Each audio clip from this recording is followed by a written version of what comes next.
Hello my quilting friends! Leah Day here with a new Sit Down Quilting Sunday video. I have a hankering for more pumpkins. I know, 2 weeks ago I shared a pumpkin patch video, but that wasn't enough. I really want to stitch this design again and try something new. So I'm thinking magical pumpkins. Let's figure out what that means and how we're going to stitch it. So I'm getting started with magical pumpkins, and you can see just how different this design looks like from Pumpkin Patch, which we learned a few weeks ago.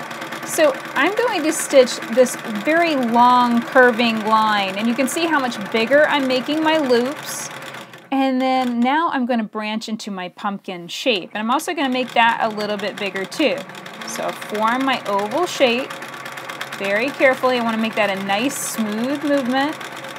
Come all the way around. I'm going to fill that with arch shapes, just the exact same way I did in the other pumpkin design.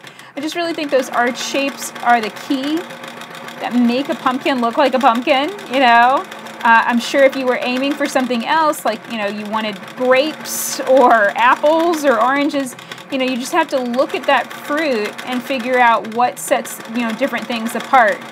So, you know, there's definitely more possibilities. You could do other designs with this instead if you were not into pumpkins or you just wanted a different look for your quilt.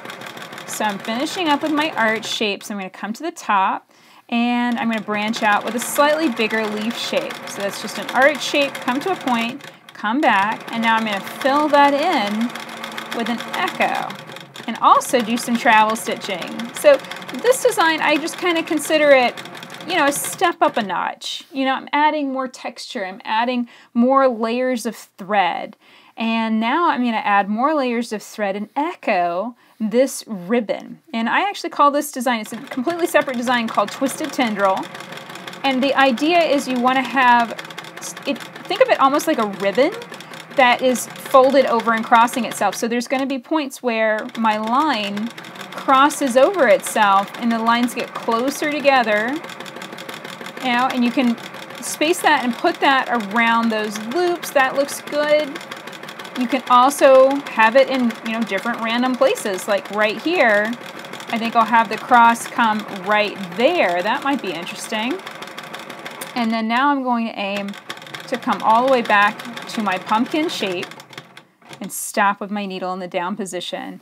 So now that I have a baseline set, I'm going to try and echo this one more time and emphasize those points where I created that kind of ribbony effect. So I'm going to start out, and it's okay if you mess this up. I've messed it up a million times, and it really doesn't matter. It still ends up looking really good.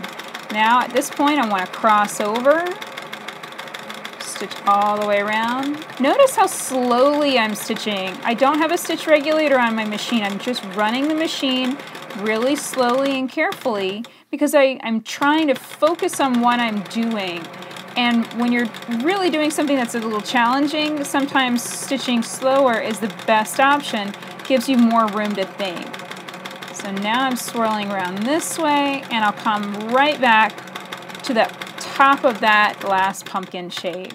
So there we go. I'm super happy with that. That turned out really, really well. So now I'm going to branch out in another direction. I don't have a lot of space. This is a little bit tight right here. So what I'm going to do is I'm just going to curl out of there without stitching any loops and then form a loop once I have enough space.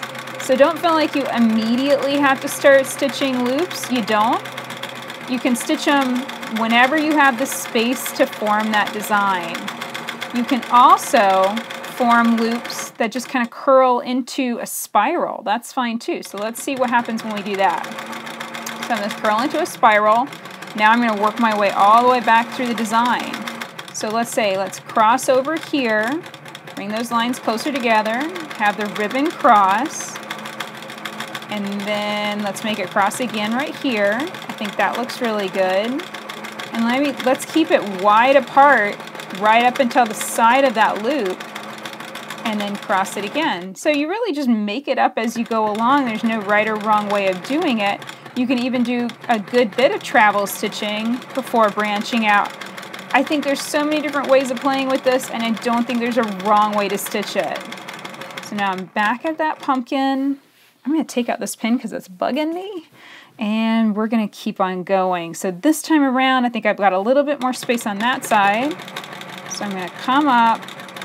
I'm just watching my spacing more than anything else. I don't want to lock it up too much. I also, I don't want, areas of big gaps followed by areas of intense, density. I just want it to remain balanced. So right here I have a decision. I could either swing outward around this loop, or I could go inward. I think I'm going to go outward like that, branch it out a little bit further. I think that adds more drama to the design. And then I'm going to travel stitch just a bit more before looping into that smaller loop right there. I think that looks good too. If you feel like the design isn't quite coming out as like you want it to, grab a marking pencil and mark it. There's no rule that says that you can't. That's absolutely allowed. So there we go. That's it for magical pumpkins. So that's it for this video. I hope you enjoyed learning how to quilt magical pumpkins, and you'll use this design on a cool project for this fall. It's so nice to be able to quilt designs that go with the theme of your quilt or fit the time of the year. Now I took my design and I stuck it in an embroidery hoop so I can hang it on my wall. So I have magical pumpkins to hang on my wall now. Now, if you'd like to find more tutorials and inspiration for machine quilting your quilts, you can find so much and more at leahday.com. We have books, tools, supplies, basically everything that you see me using in the videos you can find on my website, as well as online quilting workshops that will guide you step by step through quilting a cool quilting project with me. So if you're wanting to learn more and you really want some step-by-step help, come and check out our classes. I really want to teach you more about machine quilting. Now, if you'd like to learn more about the Grace Qnique 14 Plus, the machine I'm using in these videos, come and check it out at leahday.com/grace. And if you decide you're interested, make sure to call the company if you live in the United States and tell them Leah Day said, "Hello, my quilting friends," and they'll give you a nice discount on your order. So definitely come and check that out and learn more with me. Until next time, let's go quilt magical pumpkins! All right, here we go.